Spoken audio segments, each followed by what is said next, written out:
मी रोहिणी भोईर झणझणीत रेसिपी चॅनलवर तुमचं स्वागत करते। आज आपण शेंगदाणे घालून हिरवी चटणी बनवतोय। आता आपण साहित्य काय घेतोय ते बघूया। हे मोठी 1 वाटी मी सुकं खोबरं घेतलंय। हा लसणाचा मोठा 1 कांदा घेतलाय बघा, हे बघा सोलून घेतलाय। ही मोठी 1 वाटी मी शेंगदाणा घेतलाय। हिरव्या मिरच्या आहेत, पोपटी मिरच्या पण आहेत आणि हिरव्या मिरच्या पण आहेत। 4-5 हिरव्या मिरच्या आहेत, 3-4 मला वाटतं पोपटी मिरच्या आहेत आणि हे मुठभर कोथिंबीर आहे। या बघा या पोपटी मिरच्या मी घेतल्यात। या तिखट नसतात ना जास्त, म्हणून मी या हिरव्या मिरच्या घेतल्यात। या जास्त घेतल्यात मी हिरव्या। आणि आता ही मुठभर कोथिंबीर आहे। हे जिरं आहे, 1 चमचा जिरं आहे आणि पाव चमचा मी मीठ घेतलंय। तुम्ही चाकून नंतर टाकू शकता, जर खारट झाली तर परत प्रॉब्लेम होईल, म्हणून तुम्ही आता जास्त नका मीठ घेऊ।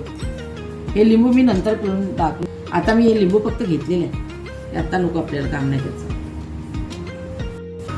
हिरवी चटणी जी बनवतो शेंगदाण्याची, त्याचं आपण आता भाजून घेतोय साहित्य। त्यात आपण शेंगदाणे टाकले,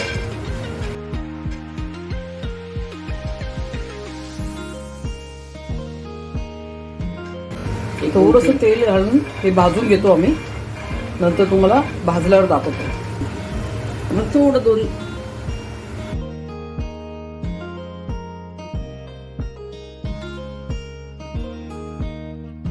तेवढे तेलावर चांगले रोस्ट होतात, म्हणून आपण थोडंसं नावाला तेल घातलेलं आहे, जास्त नाही घातलंय, कारण शेंगदाणा ऑलरेडी पहिले तेल असतो त्याच्यात, तो आता तेल सोडायला लागणार आहे, तर आपल्याला जास्त तेलाची गरज नाही। ठीक आहे, तर बघा असे भाजून घ्या तुम्ही पण। असे डागाळले ना, बस झाले। खोबरं घालते,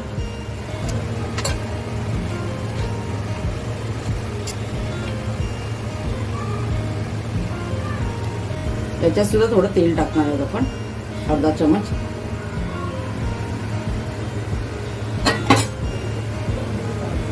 आपण हे 1 चमचा जिरा आहे ती टाकतोय।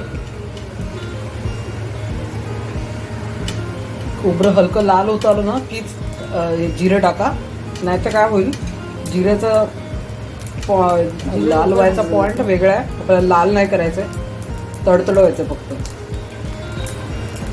त्याच्यावर परतून घ्यायचंय बस। बघा आवाज येतो बघा,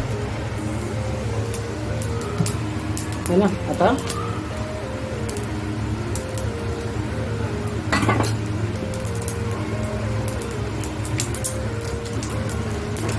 हिरवी मिरची टाकतोय,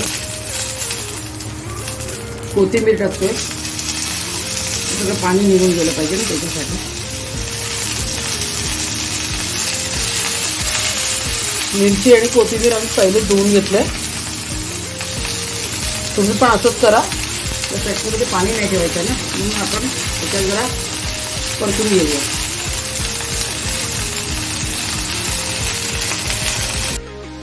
यात आपल्याला पाणी अजिबात ठेवायचं नाहीये, कारण जर पाणी राहिलं तर चटणी जास्त दिवस टिकणार नाही, म्हणून पाणी सुकवून घ्यायचं आपल्याला। आता आपण 10-12 पाकळ्या लसणाच्या टाकल्यात, त्यासुद्धा आपण तेलावर फ्राय करून घेऊया। थोडीशी परतून घेतली, डाग बीग नाही पाडायचे त्याच्यावरती, मिरचीवरती। आणि आता आपण काढतोय दुसऱ्या भांड्यात। आता याला थंड होऊ द्या थोडं, त्यानंतर आपण मिक्सरमध्ये हिला वाटून घेणार आहोत। पूर्वी खलबत्त्यावर वाटल्या जायच्या चटण्या, फार टेस्ट छान असायची आणि टेक्स्चर पण चांगलं असायचा, पण आता काय ना आपल्याकडे सुविधा वाढलेल्या आहेत, तर आपण मिक्सरवर वाटून घेणार आहोत। आता हे थंड झालेलं आहे, आपण आता मिक्सरला लावून घेऊया। जरा जाडच करायचे, थांबून थांबून करायचे, एकदम डायरेक्ट अशी चालूच ठेवायचं नाही मिक्सर। आपण आता हिरवी चटणी याच्यामध्ये टाकतोय, थोडी परतायची आहेत दोन्ही चटणी आपल्याला। तर आता पहिला हिरवी टाकतोय आपण, त्याच्यात लिंबू टाकायचं आपल्याला। शेंगदाण्याची हिरवी चटणी आहे, हिरवी चटणी। त्यावरती आपण ही रोस्ट करून घेतो थोडीशी हलकीशी तेलावरती। ठीक आहे, बघा लिंबू पिळून घेतलं आपण, बघा लिंबू पिळतोय। लिंबू पिळल्यानंतर आपल्याला खूप शेकून घ्यायचं, थोडं पाणी राहिलं तर खराब होऊ शकते ना बाहेर। चटणीतलं पाणी सुकून घ्या, नाहीतर टिकणार नाही जास्त दिवस।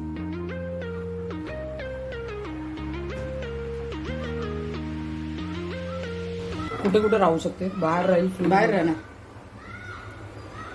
4-5 दिवस राहील, जास्त नाही दिवस राहणार. नाही तर मग तुम्ही फ्रीजमध्ये ठेवा. तर 7 दिवसात आता लिंबू नका टाकू. लिंबू नाही टाकलं तर किती दिवस पण तुम्ही ते जेव्हा खायला घ्याल तेव्हा लिंबू टाका, असं करा. आणि 4 दिवस म्हणजे काय, 4-5 दिवस टिकणार लिंबू टाकले तर. म्हणून आपण शेकून घेतो जास्त. आता काढतो आपण.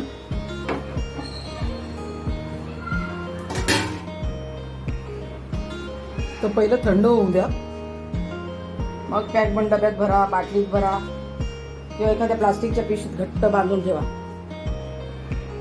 रेसिपी फुल वॉच करा आणि चॅनलला सबस्क्राईब करून व्हिडिओला लाईक आणि शेअर करा. आणि नवीन असाल तर बेल आयकनला जरूर प्रेस करा. ऑलवर सेट करून घ्या. तर तुम्हाला वाटलं तर पहिले बनवा, नंतर परत बनवा. आणि जर काय विसरत असाल तर आमच्या चॅनलला नक्की भेट द्या. त्याच्यावर अशाच खूप साऱ्या रेसिपी, इंटरेस्टिंग रेसिपी टाकलेल्या आहेत. ही कशाबरोबर पण तुम्ही Subscribe खाऊ करा. शकता. पावाबरोबर खाऊ शकता तुम्ही, चपाती, फुलके, कशाबरोबर, भाकरी, कशाबरोबर पण तुम्ही खाऊ शकता.